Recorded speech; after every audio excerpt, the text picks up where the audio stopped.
Astral projection possible ആണോ? Astral projection ഉണ്ട്, ആത്മാവുണ്ട്, പ്രേതത്തെ ഞങ്ങളെ കണ്ടിട്ടുണ്ട്. ഒരാളുടെ ശരീരത്തിൽ എന്തുകൊണ്ടായിരിക്കും ഈ ഹിപ്നോട്ടിസം ഒന്നും നമുക്ക് മുന്നേ ആൾക്കാർ മനസ്സിലാക്കിയെടുക്കാതെ പോയത്?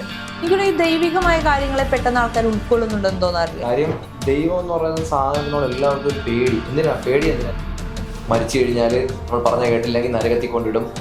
നമ്മളിപ്പോൾ ഈ യൂട്യൂബിലൊക്കെ നോക്കുമ്പോൾ ലൈക്ക് 5 മിനിറ്റിൽ ഹിപ്നോട്ടിസം പഠിക്കാം. ഓക്കെ, നമ്മളിപ്പോൾ ഈ ദേജാവു എന്ന് കേട്ടിട്ടുണ്ട്. നമ്മളുണ്ട് ഈ ഇന്റർവ്യൂ നേരത്തെ ഇരുന്നൊരു ഫീലില്ല. നമ്മളെ ട്രാൻസിലാക്കിയിട്ട് ആളിനോട് പറയാണ്, നിങ്ങളുടെ ശരീരം അവിടെ തന്നെ ഇരിക്കുവാണ്, നിങ്ങൾ കണ്ണു തുറന്നാൽ നിങ്ങളുടെ ആത്മാവായിട്ട് പുറത്തിറങ്ങി വരും, നിങ്ങളുടെ ശരീരം കാണാൻ പറ്റും, കറങ്ങി നടക്കാൻ പറ്റും എന്ന് പറഞ്ഞു കഴിഞ്ഞാൽ പുള്ളി എണീച്ച് കഴിയുമ്പോഴത്തേക്ക് പുള്ളിയുടെ ബോഡി അവിടെ ഇരിക്കുന്നതായിട്ട് പുള്ളിക്ക് ഫീൽ ചെയ്യും. ഇവിടെയൊക്കെ നടന്നിട്ട് തിരിച്ചു വരും. ഇപ്പോൾ സ്ലീപ്പ് പാരലിസിസ് പറയുന്നത് എന്താണെന്ന് വെച്ച് കഴിഞ്ഞാൽ നമ്മൾ ഉറങ്ങിക്കഴിഞ്ഞാൽ ഒരു പോയിന്റിൽ ചില സ്വപ്നങ്ങളായിരിക്കും ആരോ നമ്മുടെ മുന്നിലേക്ക് വരുന്നത് പോലെ. അതൊരു സംഭവം വരുമ്പോൾ നമ്മൾ എണീക്കും, പക്ഷെ നമ്മൾ ഒച്ച ഉണ്ടാക്കാൻ ശ്രമിക്കും. എനിക്ക് സീരിയസ് ഉണ്ടായിരുന്നു. ഞാൻ കണ്ണു തുറക്കുമ്പോഴത്തേക്ക് അടുത്ത ആളുണ്ട്, തല പോലും അനക്കാൻ പറ്റുന്നില്ല. ഈ ലൈഫ് ആഫ്റ്റർ ഡെത്ത് എക്സ്പീരിയൻസ് കേട്ടിട്ടില്ല? അല്ല, അജ്മലിക്ക് ആദ്യം മെന്റലിസം ആണോ ട്രൈ ചെയ്യുന്നത്? ഹിപ്നോട്ടിസം അല്ല, ഞാൻ ഹിപ്നോസിസ് ആണ് ട്രൈ ചെയ്തിട്ടുള്ളത്. എന്നിട്ടാണ് മെന്റലിസത്തിലേക്ക്. മെന്റലിസം എന്താണ്, അതിനുള്ള ഫാക്ടേഴ്സ് അത് എന്തൊക്കെയാണെന്ന് മനസ്സിലാക്കാനായിട്ട് ഇപ്പൊ കുറച്ച് പഠിച്ചുകൊണ്ടിരിക്കും. ഈ ഹിപ്നോട്ടിസത്തിലും ഇതുപോലെ ഞാൻ മനസ്സിൽ വിചാരിക്കുന്ന സംഭവങ്ങളെ കണ്ടുപിടിക്കാൻ സാധിക്കും? ഉറപ്പായിട്ടും പറ്റും. ഞാൻ നേരത്തെ പറഞ്ഞു, കണ്ടുപിടിക്കാൻ പറ്റുമെന്നാണ് ചോദിച്ചത്. പറ്റും. ട്രാൻസ്ലേറ്റ് ഇട്ടിട്ടാണെങ്കിൽ നമ്മൾ വിത്ത് യുവർ പെർമിഷൻ. ഞാൻ സമ്മതിക്കാതെ നടക്കില്ല. ഈ ഹിപ്നോട്ടിസത്തിനെ കുറിച്ചുള്ള പൊതുവെ എല്ലാവരുടെയും ഒരു പ്രശ്നമാണ്. ഞാനിവിടെ നിങ്ങൾ വരുമ്പോ ഈ സംസാരിക്കാൻ വരണം എന്ന് പറയുമ്പോ എല്ലാവരും ഇല്ലല്ല, എന്റെ മനസ്സിലുള്ള സംഭവങ്ങളൊക്കെ പുറത്തു പോകും. ഈവൻ ഇപ്പൊ കഴിഞ്ഞ നമ്മളൊരു സിനിമയുടെ പ്രൊമോഷൻ ആയിട്ട് പോയായിരുന്നു. കുറച്ച് ആക്ടേഴ്സ് ഉണ്ട്. അപ്പം അവരടുത്ത് നമ്മളെ വിളിച്ചിട്ടാണ് ചെന്നത്. പക്ഷെ അവിടെ ചെന്നപ്പോൾ അവർ പറഞ്ഞില്ല, ക്രൂ പറഞ്ഞില്ല, സർപ്രൈസ് ആയിട്ട് പറഞ്ഞതാണ്. അപ്പൊ തന്നെ അവർ ഞെട്ടി. അവർ പറഞ്ഞു, അയ്യോ നമുക്ക് വേണ്ട, ചെയ്യേണ്ട പ്ലേസ്. 4 ആക്ടേഴ്സ് ഉണ്ടായിരുന്നു. അവർ പറഞ്ഞു നമുക്ക് ക്യാമറ നമുക്ക് വേണ്ട, പേഴ്സണലി പിന്നെ എപ്പോഴെങ്കിലും വേണമെങ്കിൽ നമുക്ക് നോക്കാം, ഇപ്പൊ ക്യാമറയുടെ കാരണം ഒരു മിത്ത് ഇങ്ങനെ കിടപ്പുണ്ട്. അപ്പൊ അതിന്റെ ലാക്ക് ഓഫ് ഇൻഫർമേഷൻ അല്ലെങ്കിൽ റോങ് ഇൻഫർമേഷൻസ് കൊടുക്കുന്നത്. ഞാൻ പറഞ്ഞല്ലോ, ഇതിൻ്റെ അകത്തേക്ക് പിശാചിനെയും പ്രേതത്തിനെയും പണ്ടത്തെ പാസ്റ്റ് ലൈഫിനൊക്കെ കുത്തിക്കയറ്റി വെറുതെ. ഇത് വളരെ സിമ്പിളായ സംഭവമാണ്. നമുക്കൊരാൾ റിലാക്സ് ചെയ്യുക, ആൾക്ക് നല്ല സജഷൻ കൊടുക്കുക. ഒരാൾക്ക് സാധാരണ എല്ലാവരും ഹിപ്നോട്ടിസ്റ്റ് ആണ്. ഞങ്ങളെ ഇന്റർവ്യൂ വിളിച്ച് നിങ്ങളല്ലേ? അപ്പൊ നിങ്ങൾ നല്ല ഹിപ്നോട്ടിസ്റ്റ് ആണ്, ഞങ്ങൾ വന്നില്ലേ? ശരിയാണ്. ഓക്കെ, നമ്മള് ഈ ഹിപ്നോട്ടിസം എന്നൊക്കെ പറയുന്നത് എനിക്ക് തോന്നുന്നു ഇപ്പോഴാണ് കുറച്ചും കൂടി അത് ഫെമിലിയർ ആവുന്നത്. നമ്മൾ കുറച്ച് ഇന്റർവ്യൂസ് കാണുന്നത്, അല്ലെങ്കിൽ ആൾക്കാര് ഇത് ഹീലിംഗ് എന്ന് പറയുന്ന ഒരു തെറാപ്പി ഉണ്ട്, അതിന് പോയി കഴിഞ്ഞാൽ എന്റെ പ്രശ്നങ്ങൾ മാറുന്ന. സൈക്കോളജിക്ക് തന്നെ ഒരു കുറച്ച് കാലങ്ങളായിട്ട് നമ്മൾ ഇപ്പോഴും ഇപ്പൊ എന്റെ അച്ഛൻ അമ്മ ആ ഒരു പ്രായത്തിലുള്ളവരോടൊക്കെ നമ്മൾ സംസാരിക്കുമ്പോൾ ഒരു സൈക്കോളജിനെ കാണുമ്പോൾ അവരിപ്പോഴും അതിനൊരു പ്രാന്താണ്, അല്ലെങ്കിൽ അങ്ങനെ കണ്ടിരുന്ന നാട്ടുകാരെന്ത് പറയും എന്നുള്ള തോട്ടിൽ ചിന്തിക്കുന്നവരാണ്. അവരോട് ഒരിക്കലും നമുക്ക് പോയി ഹിപ്നോട്ടിസ്റ്റിനെ. അപ്പോൾ നിങ്ങളുടെ അടുത്തേക്ക് വരുന്ന ആൾക്കാര് ഒബ്വിയസ്ലി നമ്മുടെ വീഡിയോസ് പബ്ലിഷ് ചെയ്യുമ്പോൾ ചില സമയം നമുക്ക് ഒരുപാട് കോളുകൾ വരാറുണ്ട്. ഇതിലെല്ലാ പ്രായത്തിലുള്ളവരും ഉണ്ടാവും, മക്കൾക്ക് വേണ്ടി വിളിക്കുന്നവരുണ്ട്. എന്തുകൊണ്ടായിരിക്കും ഈ ഹിപ്നോട്ടിസം ഒന്നും നമുക്ക് മുന്നേ ആൾക്കാർ മനസ്സിലാക്കിയെടുക്കാതെ പോയത്? ഹിപ്നോട്ടിസം നമുക്കിപ്പം എങ്ങനെ ബ്രോയുടെ വീഡിയോ റീച്ച് കയറിയത്? ഏറ്റവും കൂടുതൽ റീച്ച് കയറിയ വീഡിയോ എന്ന് പറയുന്നത്, അല്ല, എങ്ങനെയാണ് കയറിയത്?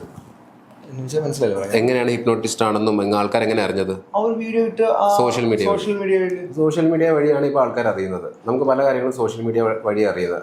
പണ്ടത്തെ കാലത്ത് ഇതിന് കറക്റ്റായിട്ടുള്ള ഇൻഫർമേഷൻ പാസ് ചെയ്യാനോ, കാരണം ഇത് സ്കിൽഡ് സാധനം. ഈ സ്കിൽ എല്ലാവർക്കും ചെയ്യാൻ പറ്റില്ല. ഞാൻ 10, 300, 400 പേരെടുത്ത് പഠിപ്പിച്ചിട്ടുണ്ട്. അതിനകത്ത് കുറച്ച് പേരൊക്കെ ചെയ്യുന്നുണ്ട്. പക്ഷെ എന്നാലും മെജോറിറ്റി ആൾക്കാർ ഇത് കണ്ടു പഠിച്ച് വീട്ടിൽ പോയി. ഫാമിലി ചെയ്യുമായിരിക്കും, അവർ ഫാമിലി മെമ്പേഴ്സിനൊക്കെ ഹെൽപ്പ് ചെയ്യുമായിരിക്കും. പക്ഷേ കാര്യം വെച്ചാൽ എനിക്ക് പഠിപ്പിച്ചു തന്നത്, എനിക്കിപ്പോഴാണ് എൻ്റെ ഗുരുവായിട്ട് പുള്ളിയാണ് ഈ കാര്യങ്ങൾ തെറ്റുകുറ്റങ്ങളെല്ലാം തിരുത്തി എനിക്ക് പറഞ്ഞു തരുന്നത്. കാര്യം നമ്മൾ ഓരോ ഡെയിലി നമ്മളിത് ഇമ്പ്രൂവ് ചെയ്യാറുണ്ട്. പല കാര്യങ്ങൾ ഒരാളെ ഇങ്ങനെ, എനിക്ക് അങ്ങനെ ഒരു മെന്റർ ഉണ്ട്, ഞാൻ അയാളുടെ ഓരോരുത്തർ കാണാം. അപ്പൊ എനിക്ക് ആദ്യം ഇത് ഇൻട്രൊഡ്യൂസ് ചെയ്ത് തന്ന ഇങ്ങനെയാണ് എന്ന് പറഞ്ഞു തന്ന് എനിക്ക് ഇതിനോടൊരു തെളിച്ചു തന്ന ആളുണ്ട്. പുള്ളിക്കാരൻ ഇതുവരെ ഹിപ്നോട്ടിസം ചെയ്തിട്ടില്ല. പുള്ളി ഇപ്പൊ എന്നെ വിളിച്ച് ചോദിക്കുകയാണ് എങ്ങനെയാണ് ചെയ്യുന്നതെന്ന്. പറഞ്ഞ ആള് ചെയ്യാൻ പറ്റത്തില്ല. ഇത് ചിലപ്പോൾ 1,00,000 പേര് പഠിച്ചാൽ ചിലപ്പോൾ 10 പേർക്കായിരിക്കും ഇത് പെർഫോം ചെയ്യാൻ പറ്റുന്നത്. അതിന് എന്തൊക്കെ സ്കില്ലാ വേണ്ടേ? ഏതിനാ ഇത് പഠിച്ചിട്ട് ഇപ്പൊ നിങ്ങളെ പോലെ എനിക്കൊരു ഹിപ്നോട്ടിസ്റ്റ് ആവണമെന്നുണ്ടെങ്കിൽ ഞാൻ ഭയങ്കരമായിട്ടൊരു സ്ട്രോങ് മൈൻഡ് വേണം. സ്ട്രോങ് മൈൻഡ് എന്ന് വെച്ചാൽ ഒന്നും സൂപ്പർ നാച്ചുറൽ ചെയ്യാനല്ല, പ്രാക്ടീസ് ചെയ്യാൻ വേണ്ടി, നാണം കെടാൻ വേണ്ടി. അങ്ങനെ ആൾക്കാരെ നാണം കെടുത്തു. നമ്മൾ ചിലപ്പം പോയി വർക്ക് ചെയ്തല്ലേ പറയും നിനക്ക് അറിയത്തില്ല എന്ന് പറയും. പക്ഷേ എല്ലാ ഹിപ്നോസിസും സെൽഫ് ഹിപ്നോസിസ് ആണ്. ഇപ്പോൾ ഞങ്ങൾ കഴിഞ്ഞ ദിവസം സിൽവർ സ്റ്റോമിൽ പോയിട്ട് ഞങ്ങൾ പറഞ്ഞില്ല, ഞങ്ങളൊരു ഇത് ചെയ്തു. നമ്മൾ വിളിക്കുന്നവർക്ക് നമ്മളെല്ലാം പോയി ചെയ്യുവാണ്. അപ്പോൾ നിങ്ങൾക്ക് ആ ഒരു ഡിസയർ വേണം. നമ്മൾ പോയി അറ്റൻഡ് ചെയ്താൽ പ്രാക്ടീസ് ചെയ്ത് ചിലർക്ക് പഠിച്ചാൽ ഞാൻ ഹിപ്നോട്ടിസ്റ്റ് ആയി എന്നൊരു അതിൽ കാര്യമില്ല, പ്രാക്ടീസ് ചെയ്തുകൊണ്ടിരിക്കും. പ്രാക്ടീസ് മാത്രമേ ഉള്ളൂ, വേറെ ഒന്നും. പ്രാക്ടീസ് മേക്സ് മാൻ പെർഫെക്റ്റ്. ഇപ്പൊ ഞാൻ ഒരാളിനെ ഹിപ്നോട്ടൈസ് ചെയ്യാൻ എടുക്കുന്ന സമയം ചിലപ്പോൾ 2 മിനിറ്റോ 3 മിനിറ്റോ ആയിരിക്കും. ഓക്കെ, അത് ചിലപ്പോൾ 5 മിനിറ്റ് ആയിരിക്കും. പക്ഷെ പുള്ളിക്കാരൻ നല്ല എത്രയും നാൾ എക്സ്പീരിയൻസ് ഉള്ളത് കൊണ്ട് ചിലപ്പോൾ ഒരു 30 സെക്കൻഡിൽ സുഖമായിട്ട് ചെല്ലും ചെയ്യും. ഞാൻ ചോദിക്കും എങ്ങനെയാണ് ചെയ്യുന്നത്? പ്രാക്ടീസ്, ആൾവേസ് പ്രാക്ടീസ്, അതിനോട്ട് ഡെഡിക്കേഷൻ, പിന്നെ നമ്മുടെ കോൺഫിഡൻസ്, പിന്നെ വരുന്ന ആളുടെ ഇന്റൻഷൻ. ഇപ്പൊ വരുന്ന ആള് ഇപ്പൊ ചിലപ്പോൾ എന്നെ കണ്ടിട്ടാ വരുന്നത് വിചാരിച്ചോ, പക്ഷെ എന്നെ പേടിയെന്ന് വിചാരിച്ചോ, ഞാൻ എത്ര നോക്കിയാലും ചിലപ്പം ആൾക്ക് കോപ്പറേറ്റ് ചെയ്യാൻ പറ്റും. ഇതൊരു അഗ്രിമെന്റ് ആണ് ഞാനും അയാളും തമ്മിൽ. പക്ഷെ ആ സമയത്ത് പുള്ളിയോട് ചോദിക്കുകയാണ്, അജ്മൽ ബ്രോ ഒന്ന് ചെയ്യാമോ? പുള്ളി ചിലപ്പോൾ തൊട്ടാ താഴെ പോകും. കാരണം ഇതെല്ലാം മൈൻഡ് സെറ്റാണ്. നമ്മൾ ഒരേ മരുന്ന് 2 ഡോക്ടറിൻ്റെ നിന്ന് മേടിക്കുന്നു. നമ്മൾ പറയും ആ ഡോക്ടർ മരുന്ന് തന്നാൽ ഒന്നും ഏക്കത്തില്ല, ഈ ഡോക്ടർ ഭയങ്കര കൈപ്പുണ്യാണ്, പുള്ളി തന്നാൽ ഭയങ്കരമായിട്ട് മരുന്ന് അപ്പഴേ മാറും. മരുന്ന് സെയിം അല്ലേ, വേറെ എന്തെങ്കിലും പവർ ഉണ്ടോ? ഇല്ല. പക്ഷെ നമ്മുടെ ആറ്റിറ്റ്യൂഡ്, അപ്പം എല്ലാ ഹീലിങ്ങും സെൽഫാണ്. നമ്മൾ എന്ത് ഹീൽ ചെയ്താലും നമ്മുടെ സെൽഫ് ഹീലിംഗ് ആണ്. ചിലവർ പ്രൊഫൈൽ ഇട്ടേക്കുന്നതാണ് ഹിപ്നോട്ടിസ്റ്റ്, അല്ലെ pranic healer, reiki healer. You are not a healer, you are just a catalyst. നമ്മളൊരു വഴിയാണ്, ബ്രോയ്ക്ക് ഒരു പ്രശ്നം എൻ്റെ അടുത്ത് വരുമ്പോൾ ഞാൻ പുള്ളിയുടെ ഹീലിങ്ങിനെ പുള്ളി സപ്പോർട്ട് ചെയ്യുന്ന ആളാണ്, പക്ഷെ ഹീൽ ചെയ്യുന്ന പുള്ളി തന്നെയാണ്, സേഫ് ആയിട്ടാണ്. ഇപ്പൊ കഴിഞ്ഞ ദിവസം ഞാനൊരു സ്പിരിച്വൽ ഹീലർ, എനിക്കോട് പുള്ളി ഇതൊന്നും പഠിച്ചിട്ടുണ്ടോ എന്ന് എനിക്കറിയില്ല, സ്പിരിച്വൽ ഹീലറുടെ ഇന്റർവ്യൂ. പുള്ളി സംസാരിക്കുന്നത് കൂടുതലും ദൈവികമായ കാര്യങ്ങളെ കുറിച്ചിട്ടാണ്. സയൻസും പറയുന്നുണ്ട്, ഒപ്പം തന്നെ എനിക്കൊരു ഈ ദൈവികമായ കാര്യങ്ങളെ പെട്ടെന്ന് ആൾക്കാർ ഉൾക്കൊള്ളുന്നുണ്ടെന്ന് തോന്നാറില്ല. കാര്യം ദൈവം എന്ന് പറയുന്ന സാധനത്തിനോട് എല്ലാവർക്കും ഒരു പേടി. പേടി എന്തിനാ? എല്ലാവർക്കും ഇപ്പൊ ഏത് വിശ്വാസമില്ല, ഹിന്ദു ആയിക്കോട്ടെ, മുസ്ലിം ആയിക്കോട്ടെ, ക്രിസ്ത്യൻ ആയിക്കോട്ടെ, വാട്ടവർ, എല്ലാ മതത്തിലുള്ള ഒരു ദൈവം എന്ന് പറയുന്ന കോൺസെപ്റ്റോട് പേടിച്ചിട്ടാണ് നമ്മൾ ജീവിക്കുന്നത്, അല്ലേ? പേടിയാണ്. അവർ നമ്മളെ മരിച്ചു കഴിഞ്ഞാൽ നമ്മൾ പറഞ്ഞ കേട്ടില്ലെങ്കിൽ നരകത്തിൽ കൊണ്ടിടും എന്നൊക്കെ പറഞ്ഞൊരു പേടിയാണ്, അല്ലേ? അതേപോലെ തന്നെയാണ്. അപ്പൊ അവർ പറയുമ്പോഴത്തേക്കും നമ്മൾ അനുസരിച്ച് കഴിഞ്ഞാൽ, അവർ ത്രൂ ചെയ്ത് കഴിഞ്ഞാൽ നമുക്ക് നടക്കും എന്നുള്ള നമ്മുടെ ഒരു ചിന്ത നമ്മുടെ സബ് കോൺഷ്യസ് മൈൻഡിൽ വർക്ക് ആവുന്നതാണ്. അത് തന്നെയാണ്, സെയിം തന്നെയാണിത്. എൻ്റെ ഒരു വർഷം പറയുകയാണെങ്കിൽ ഇത് ഓരോരുത്തരുടെ ഫ്രീ ചോയ്സ് ആണ്, അവരുടെ ഫെയ്ത്ത് ആണ്. ഇപ്പം എൻ്റെ ഫെയ്ത്ത് എന്നിൽ വിശ്വാസം അർപ്പിച്ച സോറി ചെയ്താൽ ശരിയാവും കേട്ടോ എന്ന് പറഞ്ഞ ആൾക്ക് നല്ലതായിട്ട് വ്യത്യാസം ഉണ്ടായിട്ടുണ്ട്. പക്ഷെ പുള്ളി ചെയ്താൽ ശരിയാവുമോ എന്ന് പറഞ്ഞാൽ ചിലപ്പോൾ ശരിയാവില്ല. അപ്പോൾ ഫെയ്ത്ത് ആണ് ഇതിൻ്റെ അടിസ്ഥാനം. നമ്മളെവിടെ വിശ്വസിക്കുന്ന അവിടെ ഉറച്ചു നിൽക്കുന്ന ആണ് എൻ്റെ ഒരു ബേസ് എന്ന് പറയുന്നത്. ആർക്കൊക്കെ ഹീലിംഗ് ചെയ്യാം? ഐ മീൻ എന്തൊക്കെ തരത്തിലുള്ള പ്രശ്നങ്ങളുള്ളവർക്ക് ഹീലിംഗ് കൊണ്ട് ഓക്കെ ആകാൻ സാധിക്കും? ഇതിനൊരു വല്ലാത്ത ചോദ്യം, കാരണം നമുക്ക് ഇതിന് ആൻസേഴ്സ് ഇല്ല. അപ്പം ഞാൻ ആർക്കൊക്കെ ഉണ്ടെന്ന് ചോദിച്ചാൽ അത്രയും പേര് മാത്രമായിട്ട് ലിമിറ്റഡ് ആവും. ഇതിന് ആർക്കും ഹീൽ ചെയ്യാം, താല്പര്യമുള്ള. എൻ്റെ ഇൻസ്റ്റാഗ്രാം പ്രൊഫൈലിൽ ഒരു പയ്യൻ്റെ വീഡിയോ ഉണ്ട്, പുള്ളിയുടെ പെർമിഷൻ ചോദിച്ചിട്ടാണ് വീഡിയോ ഇട്ടത്, അതുകൊണ്ടാണ് ഷെയർ ചെയ്യുന്നത്. കാരണം ഹീലിംഗ് സാധനം നമ്മളങ്ങനെ പുറത്ത് പറയാറില്ല. വീഡിയോസ് ഉണ്ട്. അപ്പം നമ്മൾ പ്രോഗ്രാം കഴിയുമ്പോൾ, പുള്ളി സൈക്കോളജി സ്റ്റുഡൻ്റ് ആണ്, അപ്പോൾ ഈ പ്രോഗ്രാം കഴിയുമ്പോൾ നമ്മൾ സർട്ടിഫിക്കറ്റ് കൊടുത്തിട്ട് ഹൗ വാസ് ദ പ്രോഗ്രാം എന്നുള്ളൊരു ടെസ്റ്റ് മണി മേടിക്കും. പുള്ളിയുടെ പ്രോഗ്രാമിലാണ്, പുള്ളിയുടെ ഐലാഷസ് താഴെയാണ്, പുള്ളി പറയുന്നുണ്ട് കാഴ്ച ബുദ്ധിമുട്ടുണ്ട്, 4 feet വരെ കാണാം. അപ്പം അരവിന്ദ് ഹോസ്പിറ്റൽ കോയമ്പത്തൂർ പോയിട്ട് പുള്ളി ഡോക്ടറെ കണ്ടപ്പോഴും പറഞ്ഞു നെർവ് ഇഷ്യൂ ആണ്, ബുദ്ധിമുട്ടാണെന്നൊക്കെ പറഞ്ഞു. പ്രോഗ്രാം കഴിഞ്ഞിട്ട് എന്നോട് സാർ താങ്ക് യു കേട്ടോ, പോവാണെന്ന് പറഞ്ഞു. എനിക്കൊരു സെഷൻ തരാമോ, ഭയങ്കര അപകർഷത ബോധമുണ്ടെന്ന് പറഞ്ഞു. പക്ഷെ പുള്ളി തൊട്ടപ്പോൾ നല്ല ട്രാൻസിൽ പോയി, ഡീപ്പ് ട്രാൻസിൽ പോയി. അപ്പോൾ എൻ്റെ മൈൻഡിൽ ചുമ്മാ തോന്നുവാണ്, എന്ന് പറഞ്ഞേക്കാം, നിനക്ക് കണ്ണുകൾ ആ നെർവുകളൊക്കെ നീ ഉണർത്ത്, നിനക്ക് കാണാൻ പറ്റും. കുറേ പോസിറ്റീവ് സജഷൻസ്. 15 മിനിറ്റ് എടുത്തു. അത് കഴിയുമ്പോൾ പുള്ളിക്ക് ശരിക്കും കണ്ണ് കാണാൻ പറ്റുന്നുണ്ട്. എന്നിട്ട് അപ്പം തന്നെ വിട്ടില്ല, അപ്പം തന്നെ ടെസ്റ്റ് മണി എടുത്ത് വെച്ചു. ഇപ്പോൾ 2 ടെസ്റ്റ് മണി കമ്പയർ ചെയ്യുമ്പോൾ ഇയാളുടെ ഫേസിലുണ്ടായ വ്യത്യാസവും ഇയാളുടെ ഐലിഡ്സ് തുറന്നതും ഇയാൾ കണ്ണാടി ഇല്ലാതാണ് സംസാരിക്കുന്നത്. കഴിഞ്ഞ ദിവസം വിളിച്ചപ്പോൾ പുള്ളി കണ്ണാടി യൂസ് ചെയ്യാറില്ലെന്ന് പറഞ്ഞു, മാക്സിമം യൂസ് ചെയ്യാറില്ല. സജഷൻസിന്റെ പവറാണ്. സജഷൻസിന്റെ അല്ല, അയാൾക്ക് അത്ര ആഗ്രഹം ഉണ്ടായിരുന്നു, അയാളുടെ ഫെയ്ത്ത് ഉണ്ടായിരുന്നു. അപ്പം ഞാൻ പറയുന്നുണ്ടോ, നീ നോക്ക്. അപ്പം മൈൻഡ് അത്രയും പവർഫുള്ളാണ്.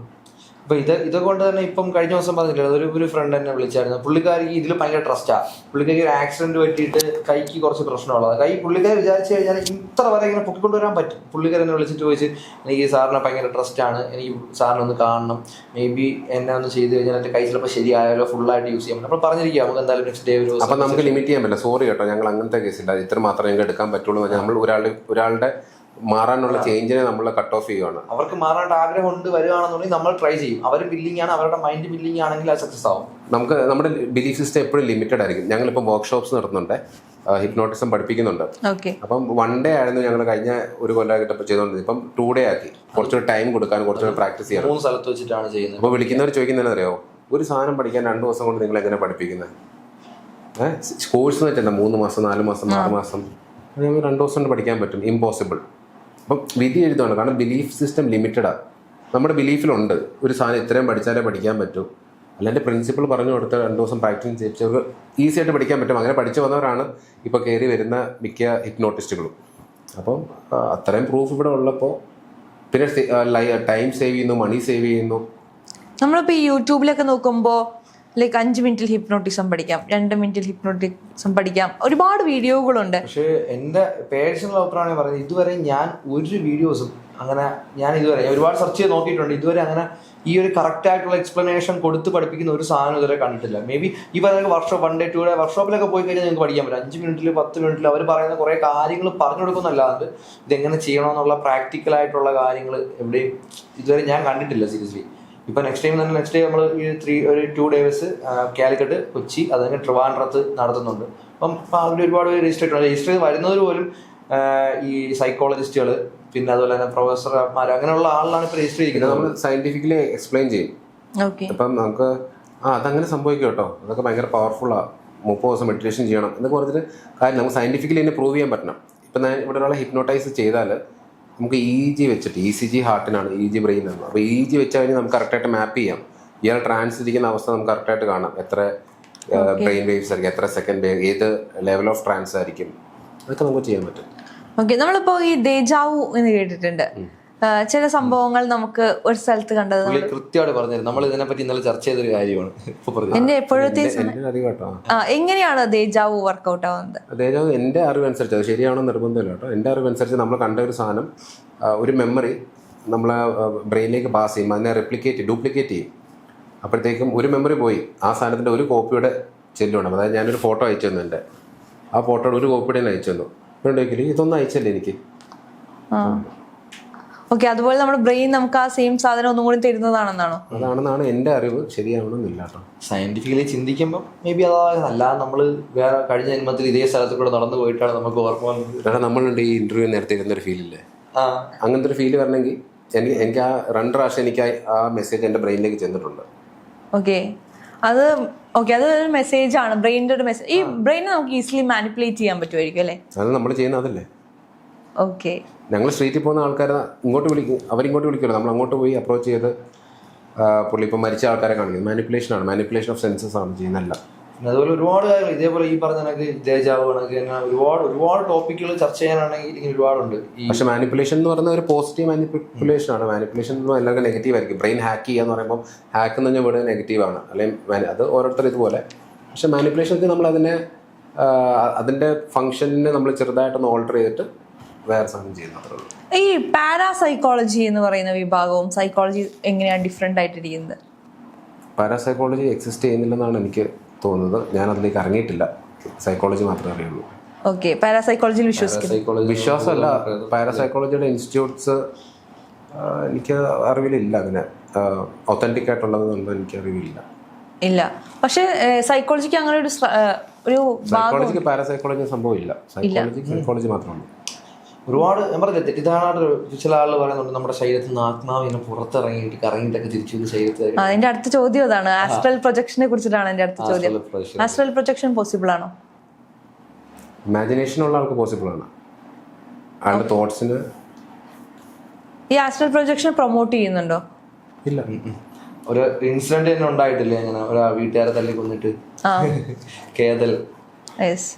അത് പക്ഷേ അതൊക്കെ ഭയങ്കര റോങ് ആയിട്ടുള്ള ഇൻഫർമേഷൻ ആണ്. ഞാൻ അതിനെ കുറിച്ച് ഒരു ഇന്റർവ്യൂ ചെയ്തിട്ടുണ്ടായിരുന്നു. അപ്പൊ ആ ഇന്റർവ്യൂവിലെ ആസ്ട്രൽ പ്രൊജക്ഷനെ കുറിച്ചുള്ള ഭാഗം ഞാൻ പോസ്റ്റ് ചെയ്ത സമയത്ത് ഇതൊക്കെ ഉണ്ടെന്ന് പറഞ്ഞാൽ ഞങ്ങൾക്ക് നല്ല മൈലേജ് കിട്ടും. ആസ്ട്രൽ പ്രൊജക്ഷൻ ഉണ്ട്, ആത്മാവുണ്ട്, പ്രേതത്തെ ഞങ്ങളെ കണ്ടിട്ടുണ്ട്. ഒരാളുടെ ശരീരത്തിന് ഇപ്പം ഏതൊരു ഒരു എന്താ ബിലീഫ് ക്രിയേറ്റ് ചെയ്യുന്ന ആൾക്ക്, കാരണം ഇതിൻ്റെ അകത്ത് എക്സ്പ്ലനേഷൻ വേണ്ട. ഇപ്പം സാർ പറഞ്ഞ കണക്ക് നമ്മൾ പറയണം ഇമാജിനേഷൻ ഉണ്ടെങ്കിൽ പറ്റുമെന്ന്. നമ്മളെ ട്രാൻസിലാക്കിയിട്ട് ആളിനോട് പറയാണ്, നിങ്ങളുടെ ശരീരം അവിടെ തന്നെ ഇരിക്കുവാണ്, നിങ്ങൾ കണ്ണ് തുറന്നാൽ നിങ്ങളൊരു ആത്മാവായിട്ട് പുറത്തിറങ്ങി വരും, നിങ്ങളുടെ ശരീരം അവിടെ കാണാൻ പറ്റും, ഇവിടെ കറങ്ങി നടക്കാൻ പറ്റും എന്ന് പറഞ്ഞു കഴിഞ്ഞാൽ പുള്ളി എണീച്ച് കഴിയുമ്പോഴത്തേക്ക് പുള്ളിയുടെ ബോഡി അവിടെ ഇരിക്കുന്നതായിട്ട് പുള്ളിക്ക് ഫീൽ ചെയ്യും. ഇവിടെയൊക്കെ നടന്നിട്ട് തിരിച്ചു വരും. തിരിച്ച് സ്നാപ്പ് ചെയ്ത് കഴിഞ്ഞാൽ തിരിച്ച് ബോഡി കയറുമെന്ന് പറയുമ്പോൾ പുള്ളിക്കാരൻ തിരിച്ച് കയറി എത്ര നേരം ഇവിടെ കറങ്ങിയിട്ട് വന്ന ശരീരം ഞാൻ കണ്ടെന്ന് പുള്ളി പറയും. കുറെ കിടക്കുമ്പോഴത്തേക്ക് തന്നെ നമ്മൾ ചില സമയം ചിന്തിക്കും, നമ്മളിങ്ങനെ പൊങ്ങി നമ്മൾ പടയുന്ന വീടെന്നൊക്കെ തോന്നും. പക്ഷെ ഈ സ്ലീപ്പ് പാരാലിസിസ് ഇപ്പൊ ചേട്ടൻ പറഞ്ഞല്ലേ, ഈ ഉറങ്ങിക്കഴിഞ്ഞാലുണ്ടാകും, അതിന് നമ്മൾ സ്ലീപ്പ് പാരാലിസിസ് എന്ന് പറഞ്ഞൊരു ടേം ഉണ്ട്. അതില് ഇപ്പൊ സ്ലീപ്പ് പാരാലിസിസ് പറയുന്നത് എന്താന്ന് വെച്ച് കഴിഞ്ഞാൽ നമ്മൾ ഉറങ്ങിക്കഴിഞ്ഞാൽ ഒരു പോയിന്റിൽ ചില സ്വപ്നങ്ങളായിരിക്കും ആരോ നമ്മുടെ മുന്നിലേക്ക് വരുന്നത് പോലെ.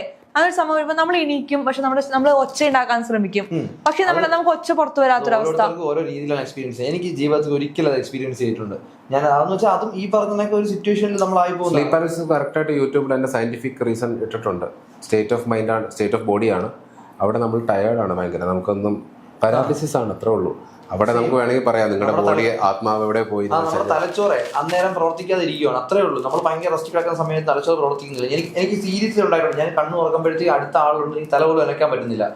പക്ഷെ ഞാൻ വീണ്ടും കുറച്ച് നേരം കണ്ണടച്ചാൽ കിടന്നിട്ട് ഒന്നുകൂടെ ഉറങ്ങി കഴിച്ചപ്പോൾ നോർമലായി. ഈ ലൈഫ് ആഫ്റ്റർ ഡെത്ത് എക്സ്പീരിയൻസ് കേട്ടിട്ടില്ലേ? അതിന്റെ ചിലർ പറയില്ലേ പോയിട്ട് വന്നു എന്നൊക്കെ, അവർ കാണുന്നൊക്കെ പറയുന്നില്ലേ? ശരിക്കും അവരെ കാണുന്നു പറയുന്നുണ്ട്. ഒരു ഗുഹയുടെ ഉള്ളിൽ കൂടെ പോകുന്നു എന്നൊക്കെ പറഞ്ഞു കേട്ടിട്ടുണ്ട്. ഗുഹയുടെ ഉള്ളിൽ പോകുന്നല്ല, ഇവരിവിടെ നിൽക്കുന്നത് കാണാം, ഇവരുടെ സോൾ അവിടെ നിൽക്കുന്നത് കാണാൻ പറഞ്ഞിട്ടുണ്ട്. അത് എന്താണെന്ന് വെച്ചാൽ നമ്മൾ ലാസ്റ്റായിട്ട് നമ്മുടെ ബ്രെയിൻ പിക്ചറൈസ് ചെയ്യുന്ന, പ്രൊജക്ട് ചെയ്യുന്ന, വീഴാൻ നേരത്ത് കാണുന്ന ഇമേജ് എന്താണോ, നമ്മൾ ശരിക്കും മരിക്കാൻ നമ്മൾ വീണു, പക്ഷെ ലാസ്റ്റ് ബ്രെയിൻ രജിസ്റ്റർ ചെയ്ത പിക്ചറായിരിക്കും നമ്മുടെ മനസ്സിലേക്ക് ആദ്യം വരിക. നമ്മളെവിടെ നിന്നത്, ചുറ്റും ആരൊക്കെ ഉള്ളത്, ഇതൊക്കെ നമുക്ക് കാണാൻ പറ്റും. ഇത് ശരിക്കും നമ്മുടെ ബ്രെയിൻ തന്നെ ഫേക്ക് ചെയ്യുന്നതാണ്. അതായത് പക്ക സയൻസ്. പക്ഷെ അതിനെ കുറച്ച് രീതിയിൽ മാനിപ്പുലേഷൻ അറിയാത്തോണ്ടാ. മാത്രമല്ല അവരുടെ പല ആളുകൾ ഇങ്ങനെയൊക്കെ പറയുമ്പോഴത്തേക്ക് അത് അവർക്ക് നല്ല റീച്ച് ആവും. ഈ സ്ലീപ്പ് പാരാലിസിസ് ഒക്കെ ഭയങ്കര ഫ്രീക്വന്റ്ലി എക്സ്പീരിയൻസ് ചെയ്യുന്ന ആൾക്കാരുണ്ടെന്ന് ഞാൻ അവരുടെ ബോഡി ഫങ്ഷൻസ് അങ്ങനെ ആയിരിക്കും. അപ്പൊ അതിനെയൊക്കെ നമുക്ക് ഹിപ്നോട്ടിസം വഴി മാറ്റിയെടുക്കാൻ സാധിക്കും. ഫിസിയോളജി അല്ലേ സ്ലീപ്പ് പാരാലിസിസ് ഉണ്ടാകാനുള്ള കാരണങ്ങൾ നമ്മൾ ആദ്യം നോക്കണം എന്തൊക്കെയാണ്. അതൊരു ഫിസിയോളജിക്കൽ പ്രശ്നമാണ്, സൈക്കോളജിക്കൽ അല്ല. പക്ഷെ നമ്മൾ ഈ ചില അസുഖങ്ങളെ കുറിച്ച് സംസാരിക്കുമ്പോൾ നമ്മൾ പറയുമല്ലോ ഈ നമ്മൾ സ്ലീപ്പ് കറക്റ്റ് ചെയ്ത് കൊടുക്കാം, അപ്പം അവർക്ക് ക്ഷീണം കുറയും, അവരുടെ ഫിസിയോളജി മാറ്റി അവർക്ക് സുഖമായിട്ട് ഉറങ്ങി കഴിഞ്ഞാൽ അവർക്ക് സ്ലീപ്പ് പാരാലിസിസ് വരില്ല, ഉറപ്പായിട്ട് വരില്ല. ഓക്കെ, നമ്മളിപ്പോ ഒരാൾക്ക് ക്യാൻസർ ഉണ്ടെന്ന്, ഇല്ല ക്യാൻസർ ഇല്ല പക്ഷെ അയാളോട് നമ്മൾ ക്യാൻസർ ഉണ്ടെന്ന് നമ്മൾ ഒരുപാട് വട്ടം പറഞ്ഞു കഴിഞ്ഞാൽ അയാൾക്ക് അങ്ങനത്തെ പ്രശ്നങ്ങൾ വരുമോ? വരാം. ക്യാൻസറിന്റെ ഏറ്റവും വലിയ റീസൺ സൈക്കോസൊമാറ്റിക് ആണ്. ക്യാൻസർ ഏറ്റവും കൂടുതൽ കാണപ്പെടുന്നത്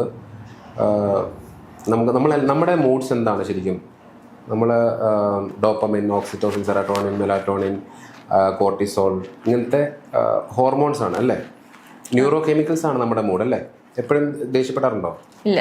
എപ്പോഴും ചിരിക്കാറുണ്ടോ? അപ്പൊ അതിന് പ്രത്യേകിച്ചൊരു ഹോർമോൺ ഇല്ലേ? ഇല്ലേ? അപ്പൊ ആ ഹോർമോൺ കൂടുതൽ ഉണ്ടാവുന്നതുകൊണ്ടല്ലേ ഇപ്പൊ ഞാൻ നല്ല ഫുഡിന്റെ കാര്യം വരുമ്പോൾ വായിൽ വെള്ളം വരും ഇല്ലേ? അതെന്തുകൊണ്ടാണ് വരുന്നത്? ഹോർമോൺ വർക്കൗട്ട് ആവുന്നതാണോ? ഹോർമോൺ വർക്കൗട്ട് ആണോ അല്ല, imagination can produce neuro chemical in your body. Saliva എന്ന കെമിക്കലാണ് ഫുഡിനെ ബേൺ ചെയ്യുക. ഇപ്പൊ ഇവിടെ നല്ല ഫുഡ് ഇല്ല പക്ഷെ ചുമ്മാ പറഞ്ഞാൽ വായി വെള്ളം വരും. അപ്പൊ ഇതുപോലെ നമ്മൾ എടുക്കുന്ന തോട്ട്സ് മോശം തോട്ട്സ് ആണെങ്കിലോ ദേഷ്യം മനസ്സിൽ വെച്ചിട്ട് നമ്മുടെ ഉള്ളിൽ ഉണ്ടാകുന്നത് ബാഡ് ന്യൂറോ കെമിക്കൽസ് ആയിരിക്കും. അപ്പോൾ കെമിക്കൽ ഇംബാലൻസ് വരുമ്പം തന്നെ അവിടെ അൺവാണ്ടഡ് ആയിട്ടുള്ള ഗ്രോത്തും അൺവാണ്ടഡ് ആയിട്ടുള്ള ഈ ക്യാൻസറസ് ആയിട്ടുള്ള സംഭവം ഉണ്ടാവും. ഇപ്പോൾ നമ്മൾ സൈക്കോളജിക്കൽ പ്രശ്നങ്ങൾ വരുന്ന സമയത്ത് കൂടുതൽ ആൾക്കാരും മെഡിക്കേഷൻ എടുക്കാൻ താല്പര്യമില്ലാത്ത ആൾക്കാരുണ്ടായിരിക്കും. ഇപ്പം എനിക്ക് എൻ്റെ ഒരു ഫ്രണ്ടിന് ബോർഡർ ലൈൻ പേഴ്സണാലിറ്റി ഡിസോർഡർ എന്ന് പറയുന്ന പ്രശ്നമുണ്ടെന്നാണ് 2 സൈക്കോളജിസ്റ്റിനെ കണ്ടു. രണ്ടുപേരും പറഞ്ഞത് ബോർഡർ ലൈൻ പേഴ്സണാലിറ്റി ഡിസോർഡറിന്റെ സിംറ്റംസ് ഉണ്ടെന്നുള്ളതാണ്. പക്ഷേ അയാൾക്ക് ആ മരുന്ന് കഴിക്കാൻ താല്പര്യമില്ല. ആ ഡോക്ടർ തന്നെ 2 സൈക്കോളജിസ്റ്റുകളെയാണ് കണ്ടത്. അതിൽ ആദ്യം കണ്ട സൈക്കോളജിസ്റ്റും മെഡിക്കേഷൻ ലൈക്ക് അയാൾ പറഞ്ഞത് പുള്ളി ഒരു സൈക്കോളജിസ്റ്റ് ആണ്, ഒരു സൈക്കാട്രിസ്റ്റിനെ കൂടി കൺസൾട്ട് ചെയ്തിട്ട് പ്രോപ്പറായി മെഡിക്കേഷൻസ് കഴിക്കാൻ തുടങ്ങണം, അതല്ലാതെ അത് കൺട്രോൾ ചെയ്യാൻ പറ്റില്ല എന്നതാണ് പറഞ്ഞത്. ഇതേപോലെ തന്നെയാണ് രണ്ടാമത്തെ സൈക്കോളജിസ്റ്റും സംസാരിക്കുന്നത്. അപ്പൊ ആ മരുന്ന് കഴിക്കാൻ അയാൾക്ക് താല്പര്യമില്ല എന്നാണ് അയാൾ പറയുന്നത്. പിന്നെ ഈ പറഞ്ഞ സിംറ്റംസ് ഇയാൾക്കുണ്ടായി എന്ന് പറയുന്ന സിംറ്റംസ് എന്ന് പറയുന്നത് സൂയിസൈഡൽ ടെൻഡൻസീസ് ആണ്, അല്ലെങ്കിൽ ഓവർ ഷോപ്പിങ്ങിനോട് വല്ലാത്ത ഒരു ആസക്തി, അതുപോലെ അൺസ്റ്റബിൾ റിലേഷൻഷിപ്പ്, അങ്ങനത്തെ കുറച്ച് റീസൺസ് ആണ് പറഞ്ഞത്. പക്ഷെ ഞാൻ ഇവളുടെ ഈ കഥ കേട്ടതിന് ശേഷം ഞാൻ സംസാരിക്കുന്ന ഒരുപാട് പേർക്ക് ഈ സിംറ്റംസ് ഉണ്ട്. അങ്ങനെയാണ് ഇത്രയും പേർക്ക് നമുക്ക് ഈ ബോർഡർ ലൈൻ പേഴ്സണാലിറ്റി ഡിസോർഡർ ഉള്ളവരാണോ? അല്ല, ബോർഡർ ലൈൻ പേഴ്സണാലിറ്റി അതിൻ്റെതായ പോയിന്റ്സ് ഉണ്ട്. അതിന് കറക്റ്റായിട്ട് റൂൾ ഔട്ട് ചെയ്യാൻ അറിയാത്തവരായിരിക്കും. വെറുതെ നമുക്ക് എല്ലാവരും ഇപ്പം ഞാൻ പറയട്ടെ, ഫിയർ ഇല്ലേ, പിന്നെ നമ്മൾ നേരത്തെ സംസാരിച്ച ടോപ്പിക് അല്ലേ, ഫിയർ നമ്മൾ വഴിയിൽ ഇറങ്ങുമ്പം വണ്ടി വരുന്നത് നമ്മൾ നോക്കുന്നത് ഫിയർ ഉള്ളതുകൊണ്ടാണ് അല്ലേ. എന്ന് വിചാരിച്ച് ഇയാൾക്ക് ഫിയറിന് ട്രീറ്റ്മെന്റ് കൊടുക്കേണ്ട ആവശ്യമുണ്ടോ? ഇല്ല. അപ്പം അത് കുറേ പോയിന്റ് നമ്മളെല്ലാവരും നോക്കുന്നില്ല. അപ്പം നമുക്ക് അങ്ങനെ ചെയ്യാം. പക്ഷെ ചിലവരുണ്ട് വഴി നോക്കുമ്പം ഭയങ്കര ഫിയർ ഉള്ള ആൾക്കുണ്ട്, അത് ഫോബിയായി മാറുന്ന ആൾക്കാരുണ്ട്, വഴി ക്രോസേ ചെയ്തില്ല. നമ്മൾ 1-2 പോയി നമ്മൾ ചാടി ഇറങ്ങും, പക്ഷെ ചിലവർ ഫുൾ വഴി ക്ലീനായി, അത് ഫോബിയാണ്. അല്ലെങ്കിൽ അപ്പം ബോർഡർ ലൈൻ ഡിസോർഡർ നമുക്ക് എല്ലാവർക്കും ഉള്ള സാധനങ്ങൾ ഇതെല്ലാം കോമൺ ആണ്, പക്ഷെ ഇച്ചിരി എക്സ്ട്രീം ആയിരിക്കുന്നുള്ളൂ. ഓക്കെ. അപ്പോൾ മെഡിക്കേഷൻസ് എടുക്കണം നിർബന്ധമുള്ളതാണോ, അതോ നമുക്ക് ഈ ഹിപ്നോട്ടിക്കൽ തെറാപ്പികൾ കൊണ്ട് ഹിപ്നോസിസ് ഒന്നിനും പകരം വെക്കാൻ പറ്റിയ സാധനമൊന്നുമല്ല. ഇത് എല്ലാത്തിനെയും പോലെ തന്നെ ഓരോരുത്തരുടെ ചോയ്സ് ആണ്. ഡോക്ടറിനെ കൺസൾട്ട് ചെയ്യുക, മെഡിസിൻ എടുക്കേണ്ടതാണെങ്കിൽ എടുക്കുക. ചില കാര്യങ്ങൾ എൻ്റെ അടുത്ത് വരുന്ന കൂടുതലും ഈ സൈക്കാട്രിക് ഡിസോർഡേഴ്സ്, സൈക്കാട്രിസ്റ്റിനൊക്കെ ഒരു രക്ഷയില്ല എന്ന് പറയുമ്പോൾ നമ്മളൊരു അറ്റംപ്റ്റ് നടത്തി നോക്കും. നമുക്ക് അയാളെ ഹെൽപ്പ് ചെയ്യണമെന്ന് മാത്രമേ ഉള്ളൂ. അല്ല നമ്മൾ പറയത്തില്ല അവിടെ പോരുത് ഇവിടെ വരണം, അല്ല. ഡെഫിനറ്റ്ലി മെഡിക്കൽ ഹെൽപ്പ് വേണ്ടവർക്ക് മെഡിക്കൽ ഹെൽപ്പ് തന്നെ വേണം. ഇപ്പൊ നമുക്ക് പെട്ടെന്ന് ഉറങ്ങണമെങ്കിൽ എന്താ ചെയ്യാൻ സാധിക്കുക? കണ്ണടച്ച് കിടന്നത്. കണ്ണടച്ച് കിടന്ന് ഉറക്കം വന്നില്ലെങ്കിലോ? കുറേ നേരം കിടന്നത് നമുക്ക് പ്രോഗ്രസീവ് മസിൽ റിലാക്സേഷൻ സാധനമുണ്ട്, PMR. യൂട്യൂബിലുണ്ട്, പല മെത്തേഡ്സ് ഉണ്ട്. അതായത് നമ്മൾ ബേസിക്കലി നേരെ കട്ടിലേക്ക് കിടക്കുക, കിടന്നതിന് ശേഷം കാൽ മുതൽ തല വരെയുള്ള ഓരോ പാർട്ട് എടുത്ത് മസിൽ ടൈറ്റ് ചെയ്യുക, റിലാക്സ് ചെയ്യുക. അപ്പോൾ ബ്രെയിൻ ഓട്ടോമാറ്റിക്കലി മനസ്സിലാവും റിലാക്സേഷൻ എന്താണെന്നുള്ളത്. എന്നാൽ നമ്മൾ കുറച്ച് ചിലവർ ഇവിടെ വരെ എത്തുമ്പോൾ തന്നെ ഉറങ്ങിപ്പോവും. ഓക്കെ. നമ്മൾ ഹിപ്നോസിസിൽ ഇന്നത്തെ കാലത്ത് കുറെ പേർക്ക് ഉറക്കമില്ല, അതുകൊണ്ട് ഞാൻ അവർക്കൊരു ഉപകാരം ആയിക്കോട്ടെ എന്ന് ചോദിച്ചത്.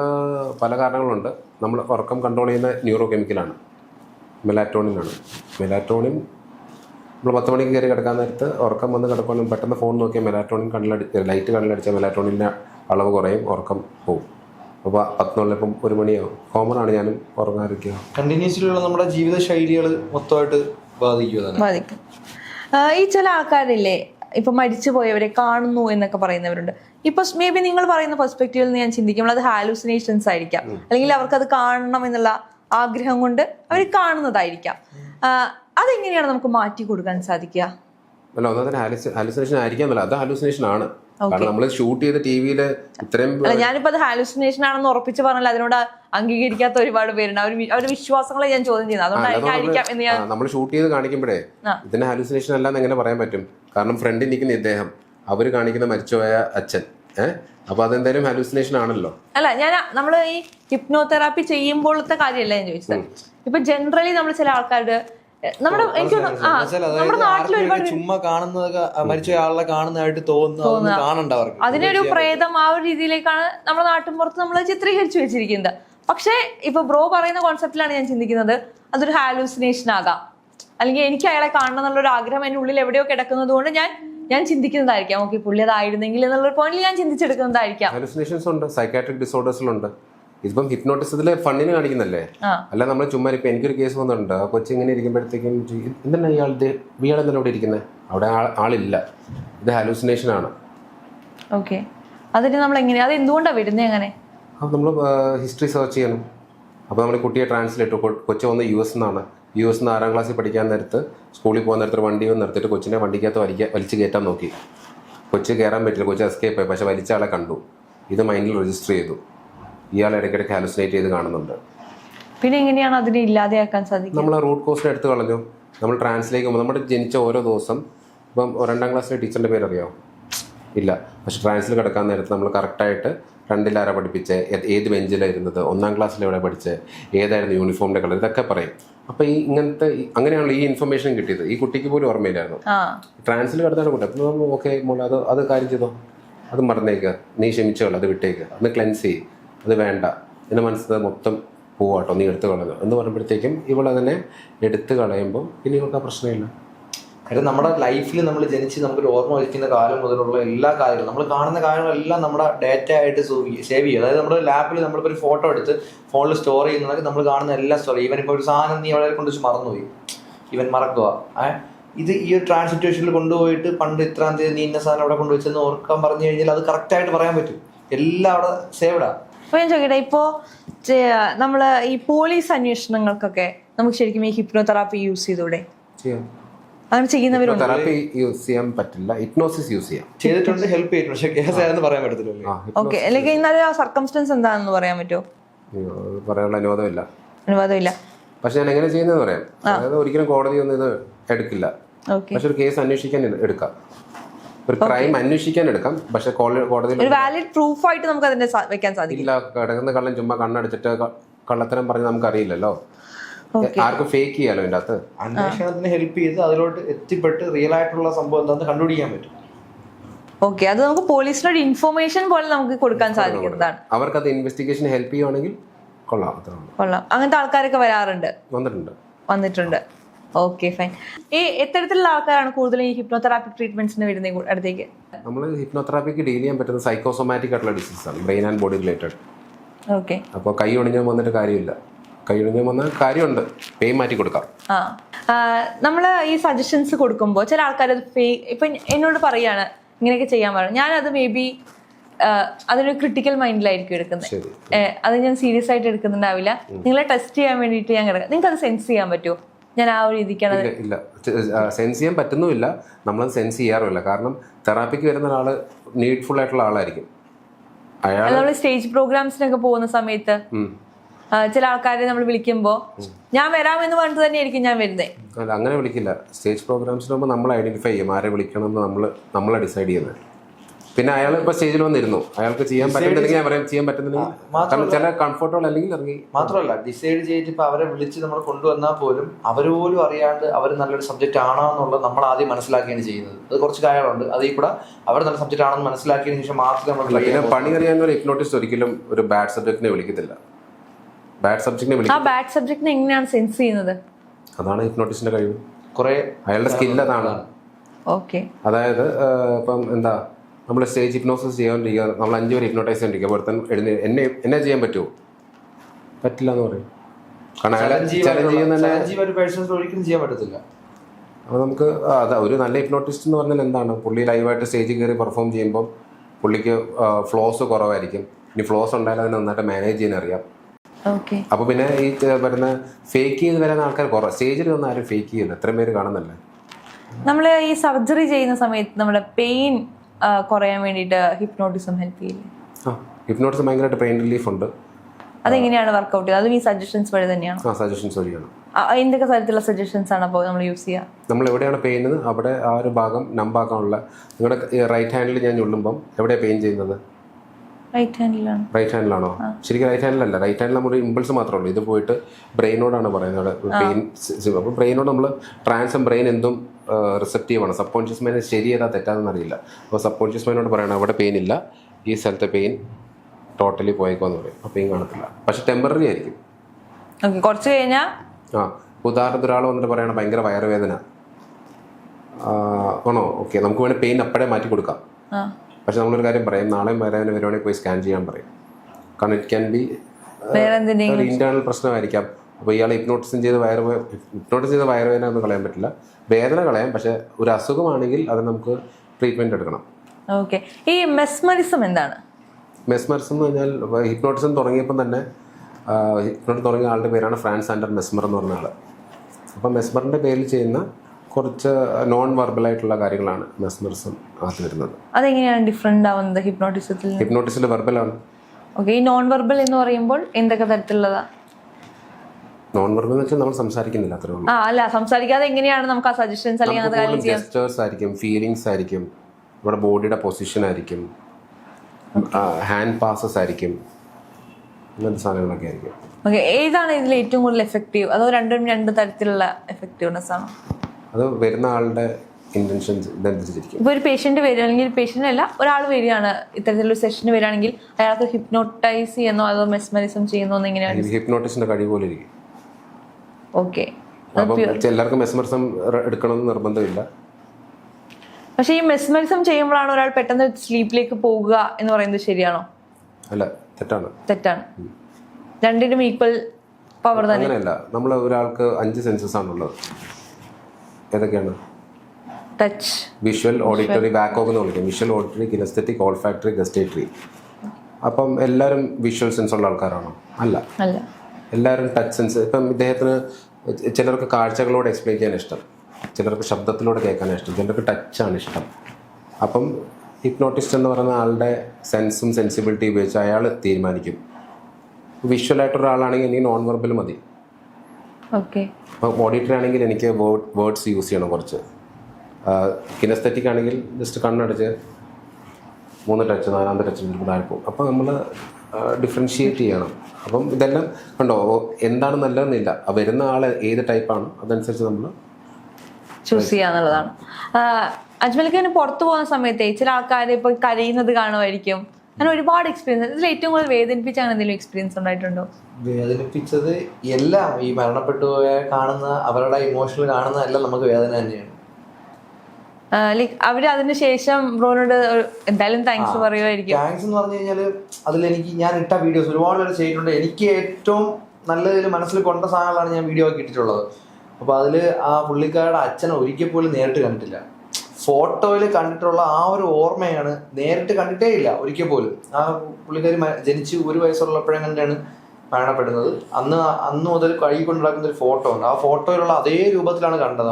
ക്ലിപ്പ് ഒന്ന് കാണിച്ചത് ആ ഒരു ഫോട്ടോ ആണ് കാണുന്നത്. അപ്പൊ ആ ഫോട്ടോയിലുള്ള ആളിനെ കണ്ട സന്തോഷം എന്നോട് വിളിച്ച് പറഞ്ഞു, എത്ര പറഞ്ഞാലും മനസ്സിലാവും. പക്ഷെ വീട്ടുകാരടുത്തൊക്കെ പറഞ്ഞപ്പോഴത്തേക്ക് വീട്ടുകാർക്കൊന്നും വിശ്വാസം എനിക്ക് തോന്നിയതായിരിക്കും. അങ്ങനെ പുള്ളിക്കാരി കണ്ട് എക്സ്പീരിയൻസ് ചെയ്ത കാര്യമാണ്. ഇന്നും അത് മനസ്സിലാക്കാത്ത ആളുണ്ട്. ഇതിനൊക്കെ തന്നെയാണ് വേറെ പുള്ളിക്കാരി. ഇതിനൊക്കെ ഞാൻ നേരത്തെ പറഞ്ഞ സംഭവം, അമ്മ വയ്യാതിരുന്ന സമയത്ത് കേസ് പറഞ്ഞില്ലേ, സെയിം അവർ കണ്ടതും ഇതിനൊക്കെയാണ്. ഭയങ്കര ഇമോഷണലായി, നല്ല രീതിയിൽ നിലവിളിച്ച് കരയൊക്കെ ചെയ്തായിരുന്നു.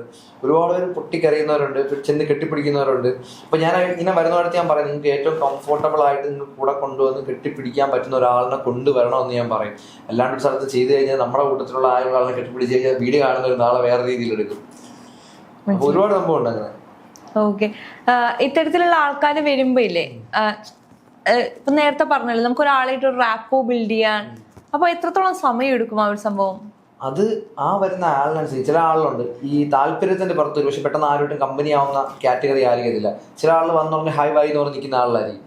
ചില ആൾ ഭയങ്കരമായിട്ട് ക്ലോസ് ആവുന്ന ആളായിരിക്കും. അപ്പൊ ഇങ്ങനെ ഈ ഇത് മനസ്സിലാക്കി അവരനുസരിച്ച് നല്ല ക്ലോസ് ആയിട്ടുള്ള ആളാണ് എന്നുണ്ടെങ്കിൽ ചില ആളെന്നെ വിളിക്കുമ്പോൾ തന്നെ അവരുടെ അടുത്ത് സംസാരിക്കുമ്പോഴേ പറയും, നമുക്ക് നല്ല രീതിയിൽ സംസാരിക്കണം, കാര്യം ഇങ്ങനെയൊക്കെയാണ്, കാര്യം പറയും. നിങ്ങൾ തന്നെ വന്നിട്ടില്ല, മന്ത്രവാദിയെ കാണുന്നവർക്ക് ഒന്ന് കാണരുത് ദയവ് ചെയ്ത്. ഓക്കെ, അങ്ങനെയല്ല, നമ്മളൊരു ഫ്രണ്ട്ലി ആയിട്ട് ചിലപ്പോൾ നമ്മൾ ഒരു വാക്കൊക്കെ ചെയ്ത് സംസാരിച്ച് വീട്ടുകാരെ പറ്റിയൊക്കെ അന്വേഷിച്ച് ജോലി സ്ഥലത്തേക്കാളൊക്കെ അന്വേഷിച്ച് സംസാരിച്ച് ഒരു 1/2 hour സംസാരിക്കുമ്പോൾ അവർ ഞാൻ തമ്മിൽ നല്ലൊരു കണക്ഷൻ ആവും, നല്ലൊരു ഫ്രണ്ട്സ് ആവും. ഫ്രണ്ട് സർക്കിളിൽ നിന്ന് നമുക്കൊന്നും ചോദിക്കും, ജസ്റ്റ് നമുക്ക് പിന്നെ നമുക്കൊന്ന് ട്രൈ നോക്കിയാലോ, ചിലപ്പോൾ മേ ബി നിങ്ങൾക്ക് കാണാൻ പറ്റിയ നമ്മളൊരു 10 to 15 methods of rapport building പഠിപ്പിക്കുന്നുണ്ട്. ഓക്കെ, എങ്ങനെ റാപ്പ് ബിൽഡ് ചെയ്യണം? അത് ഹിപ്നോട്ടിസ്റ്റിന് മാത്രമല്ല, ലൈഫിൽ എവിടെയും യൂസ് ചെയ്യാം. സെയിൽസിനൊക്കെ മൊത്തം റാപ്പ് ബിൽഡിങ്ങിലാണ്. അത് അവിടെയും ഈ പറഞ്ഞ ചെറിയ മാനിപ്പുലേഷൻസ് ഒക്കെ ആയിരിക്കും. നമുക്ക് തോന്നുന്നു ഭയങ്കര സ്നേഹമാണെന്ന്, പക്ഷെ അതല്ല, നമ്മൾ റാപ്പ് ക്രിയേറ്റ് ചെയ്യാനാണ് നോക്കുന്നത്.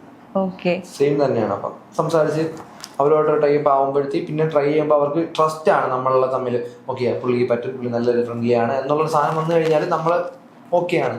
അതേസമയം ചില ആളുകൾ ഭയങ്കര ടെൻഷനായിട്ട് പുള്ളി എന്തോ ചെയ്യാൻ പോകുന്നുണ്ട്, എന്തോ ചെയ്യാൻ പോകുമോ എനിക്ക് അറിയത്തില്ല, ഇങ്ങനെ 100 ചിന്തകളാണ്, എന്തോ എന്നെ കൊണ്ട് പറയിക്കാൻ പോകും, വേറെ എന്തെങ്കിലും ചെയ്യും എന്നൊക്കെ പറഞ്ഞ് ടെൻഷൻ അടിച്ചിരിക്കുന്ന ആളുകൾ ചെയ്യുമ്പോഴത്തേക്കും പോകത്തില്ല. ഓക്കെ, ഫൈൻ, മനസ്സിലായി. ഓക്കെ, ഇനി ഒരു കാര്യം കൂടി ചോദിക്കട്ടെ. നമ്മൾ ഇപ്പോൾ ഹീലിംഗ് ചെയ്യുന്നുണ്ടല്ലോ ചേട്ടൻ, നമ്മൾ ഹീൽ ചെയ്യുമ്പോൾ ഒബ്വിയസ്ലി ഇപ്പം എന്നെ ഹീൽ ചെയ്യുകയാണെങ്കിൽ എൻ്റെ ഉള്ളിലുള്ള നെഗറ്റീവ് കാര്യങ്ങൾ അല്ലെങ്കിൽ എന്നെ സങ്കടപ്പെടുത്തിയ കാര്യങ്ങളെല്ലാം ഞാൻ പുറത്തു പറയും. അപ്പോൾ ഒബ്വിയസ്ലി ആ ഒരു സംഭവം ലിജോ ചേട്ടനിലേക്ക് വരും ഇല്ല? എൻ്റെ ആ ഒരു നെഗറ്റീവ് സാധനം അത് ചേട്ടനിലേക്ക് പാസ്സാവില്ലേ? അങ്ങനെ പാസ്സാവും എന്ന് വെച്ചാൽ ഞാൻ ചോദിക്കുന്നത്, നമ്മൾ ഒരുപാട് പേരെ ഒരാളുടെ സങ്കടം കേട്ടിട്ട് ഒബ്വിയസ്ലി നമ്മൾ സങ്കടത്തിലേക്ക് എത്തില്ലേ? ഹിപ്നോതെറാപ്പിസ്റ്റ് എന്ന ആൾ ജനിക്കുന്ന അവിടെയാണ്. കാരണം ഫ്രണ്ടിൽ നിൽക്കുന്ന ആൾ ഫീ പേ ചെയ്തിട്ട് നമ്മൾ കാശ് മേടിച്ച് ചെയ്യണമെന്ന് പറഞ്ഞാൽ അതുകൊണ്ട് നമ്മൾ ഫീ പേ ചെയ്തിട്ട് ഒരാൾ ഹെൽപ്പ് ചെയ്യാൻ നിൽക്കുകയാണ്. അത് ഞാൻ നിങ്ങളുടെ ഇമോഷൻസ് എടുക്കാൻ തുടങ്ങിയ ഞാനൊരു ദിവസം 3-4 പേരെ കണ്ടാൽ ഇയാളുടെ ഫുൾ കഥ കേട്ടാൽ ഞാൻ ഡിപ്രസ്ഡ് ആയി. നേരത്തെ പറഞ്ഞ ന്യൂറോ കെമിക്കൽസ് തന്നെ സങ്കടങ്ങൾ നമ്മൾ പ്രാക്ടിക്കലി നമുക്ക് എന്താ പോസിബിളായിട്ട് ചെയ്യാൻ പറ്റുന്നത് ചെയ്ത് കൊടുക്കണം. ഇമോഷൻസ് നമ്മൾ തെറാപ്പിസ്റ്റ് ആയിട്ട് ഇരിക്കുമ്പോൾ നമ്മൾ കട്ട് ചെയ്യണം ടോട്ടലി. ഇമോഷൻലെസ് അല്ല, നമ്മൾ എംപത്തറ്റിക് ആവാം, പക്ഷെ ഒത്തിരി നമ്മളെ ഉള്ളിലേക്ക് എടുക്കരുത് പറയുന്ന കാര്യങ്ങളെ. നമ്മളതിൻ്റെ അവരെ നമുക്ക് ഹെൽപ്പ് ചെയ്യാനുള്ളതാണ്. അതായത് ഇപ്പം ഇന്ത്യൻ പട്ടാളക്കാരൻ പാകിസ്ഥാനിക്കാരനെ കാണുമ്പോഴേ വെടിവെക്കാൻ തന്നെ അയ്യോ അയാൾക്ക് വേദനിക്കുമെന്ന് ചോദിച്ചാൽ വെടിവെക്കുമോ? ഇല്ലല്ല. അപ്പം നമ്മൾ വെടി വെച്ച് അപ്പം നമ്മൾ ഇന്ത്യക്ക് വേണ്ടിയല്ല. അപ്പം ആ ഒരു തോട്ടാണെങ്കിൽ കുഴപ്പമില്ല. പക്ഷേ ഇതേ തോക്ക് വെച്ചിട്ട് ഞാൻ എൻ്റെ നെയ്ബറിനെ വെടിവെച്ചു, അപ്പോൾ എനിക്കൊരു വിഷമം ഉണ്ടാവില്ലേ? അപ്പോൾ രണ്ടിൻ്റെയും 2 ആറ്റിറ്റ്യൂഡാണ്. എന്തായാലും ആരെങ്കിലും പറഞ്ഞത് സങ്കടപ്പെടുത്തിയിട്ടുണ്ടോ? സങ്കടപ്പെടുത്തിയിട്ടുണ്ടോന്ന് ചോദിച്ചാൽ നമുക്ക് ആ ഫീലിങ്ങിലേക്ക് നമ്മൾ പോകും, പക്ഷെ നമ്മൾ കട്ട് ചെയ്യാതെ എങ്ങനെയും കട്ട് ചെയ്യും. എങ്ങനെ കട്ട് ചെയ്യും? നമ്മുടെ ട്രിക്സ് ഉണ്ട്, ടെക്നിക്സ് ഉണ്ട്. ഓക്കെ, അതിന് ട്രിക്സ് ഉണ്ട്. ട്രിക്സ് അല്ല, ടെക്നിക്സ് ഉണ്ട്. ഓക്കെ, എന്തായാലും താങ്ക് യു.